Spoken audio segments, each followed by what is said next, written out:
কোনো নেক আমলকে ছোট বলে অবজ্ঞা করতে নেই, আবার কোনো গুনাহকে ছোট বলে সেই গুনাহ করতে নেই।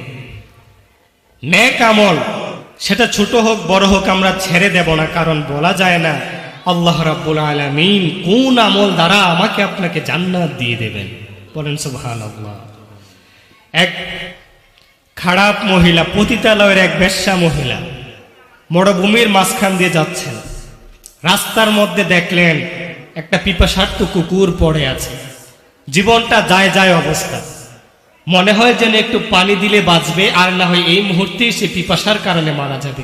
মরুভূমি, কোথাও পানি নেই। ওই মহিলা খুঁজতে খুঁজতে খুঁজতে খুঁজতে দেখলেন মরুভূমির একটু দূরে একটা কূপ দেখা যায়। সে চলে গেলেন ওই কূপের কাছে, গিয়ে দেখলেন কূপের পানিটা অনেক নিচে, কিন্তু পানি কিভাবে উঠাবেন, বালতি তো নাই।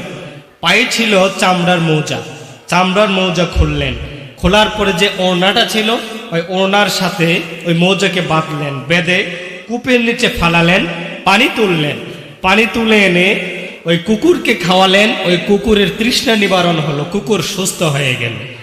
মদিনাওয়ালা নবী ঘোষণা দেয়, ওই মহিলা ওই কুকুরকে পানি খাওয়ার কারণে, আল্লাহর ওই ছোট্ট জীবটাকে, মাখলুকটাকে সাহায্য করার কারণে আল্লাহ রাব্বুল আলামিন তার জিন্দেগির গুনাহগুলো মাফ করে দিয়ে তাকে জান্নাতি নারী হিসেবে কবুল করে নিয়েছেন। পড়েন সুবহানাল্লাহ।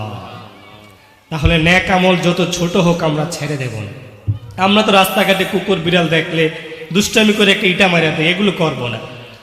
প্রিয় ভাইরা আমার, আবার গুনাহ যতই ছোট হোক না কেন, ছোট ভেবে আবার গুনাহ করবো না যে এত ছোট গুনাহ, আল্লাহ তো চাইলেই এই গুনাহ তো আল্লাহ ধরবে না, এই বলে আমরা এই ছোট গুনাহ করবো না। কারণ বলা যায় না ছোট্ট একটা গুনার কারণে আপনি জাহান্নামী হয়ে যেতে পারেন।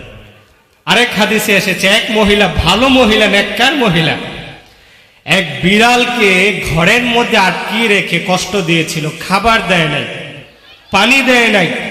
ওই বিড়ালটা ক্ষুধার জ্বালায় মৃত্যুবরণ করেছিল। তারপরে মদিনাওয়ালা নবী তাকে জাহান্নামী মহিলা হিসেবে গ্যারান্টি দিয়েছেন। পড়েন নাউজুবিল্লাহ।